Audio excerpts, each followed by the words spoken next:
सुप्रभात। मैं आपकी हिंदी अध्यापिका पूजा जायसवाल। आज हम कक्षा 8वीं का हिंदी व्याकरण का पहला पाठ भाषा और व्याकरण, जो कि मैंने आपको पिछली कक्षा में पढ़ाया था, आज हम भाषा और व्याकरण पाठ से संबंधित कुछ महत्वपूर्ण प्रश्नों के बारे में चर्चा करेंगे। हमारा पहला प्रश्न है, भाषा किसे कहते हैं। इसका पहला है भावों के आदान प्रदान के साधन को, दूसरा है लिखने के ढंग को, तीसरा है भाषण देने की कला को, या चौथा है इन सभी को। तो भाषा, जैसा कि बच्चों मैंने आपको बताया था, भाषा क्या है। भाषा व्यक्ति तब इस्तेमाल करता है जब वे अपने भावों को, अपने विचारों को दूसरे व्यक्ति के सामने आदान प्रदान करना हो, अपने भावों को व्यक्त करना हो। तो भाषा किसे कहते हैं, भावों के आदान प्रदान करने के साधन को। तो भाषा कहते हैं भावों के आदान प्रदान के साधन को। हमारा दूसरा प्रश्न है, लिपि किसे कहते हैं। पहला है भाषा के शुद्ध प्रयोग को, दूसरा है मौखिक भाषा को, तीसरा है भाषा के लिखने की विधि को, या इन सभी को। तो लिपि किसे कहते हैं बच्चों, भाषा के लिखने की विधि को। जैसा मैंने आपको पाठ में पढ़ाया था, लिपि क्या होती है, हमारे कुछ चिन्ह होते हैं।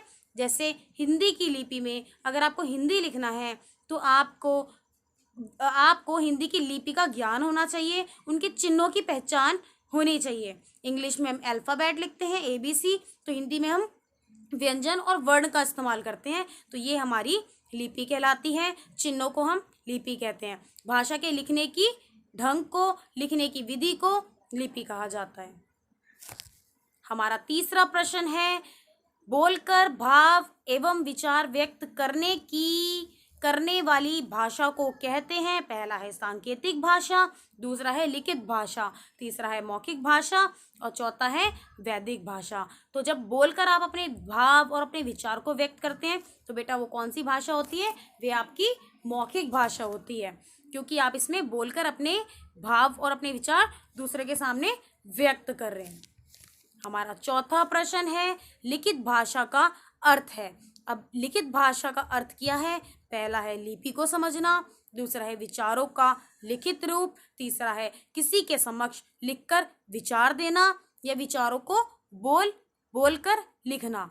तो भाषा, लिखित भाषा क्या होती है बेटा, जब विचारों को लिखित रूप हो, जब अपने भाव या अपने विचार को जब लिखित रूप में लिखते हैं। जैसे मैंने आपको बताया था, आपके पत्र हैं, जो भी आप लिखित रूप से देते हैं, वे सारी हमारी लिखित भाषाएं होती हैं।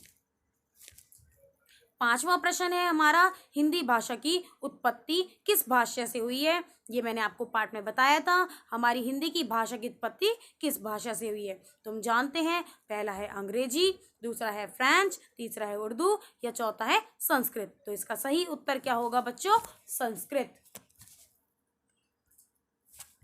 हमारा छठा प्रश्न है, संविधान में कितनी भाषाओं को मान्यता प्राप्त है। पहला है 20, दूसरा है 21, तीसरा है 22, चौथा है 25। तो कौन सा सही आंसर होगा बच्चों इसका, हमारी संविधान में 22 भाषाओं को मान्यता प्राप्त है। हमारा सातवां प्रश्न है, हिंदी भाषा की उपभाषाएं हैं। पहला है 2, दूसरा है 4, तीसरा है 5, और चौथा है 7। तो इसका सही प्रश्न क्या होगा बेटा, हिंदी की जो उपभाषाएं हैं वे हमारी 5 हैं। कितनी है, 5। मैं इसके बारे में बता देती हूँ थोड़ा सा आपको। हमारी हिंदी की 5 उपभाषाएं हैं और 18 बोलियां हैं। 5 उपभाषाएं कौन कौन सी हैं, वो हमारी पूर्वी भाषा, पश्चिमी, बिहारी, राजस्थानी और पहाड़ी। इसके बारे में बेटा मैं अलग से एक वीडियो बनाऊंगी, जिसमें आपको अच्छे से पूरा विस्तारित रूप से इसमें समझाऊंगी। हमारा 8वां प्रश्न है, भाषा के क्षेत्रीय रूप को कहते हैं। भाषा जो होती है वो क्षेत्र में बोली जाती है, तो उसके रूप को क्या कहते हैं, इसके बारे में जान लेते हैं। लिपि, उपभाषा, बोली या विभाषा। तो उसका सही उत्तर होगा बोली, क्योंकि बेटा जो बोली है वो क्षेत्र की अलग अलग होती है, ठीक है, इसलिए भाषा के क्षेत्रीय रूप को बोली कहते हैं।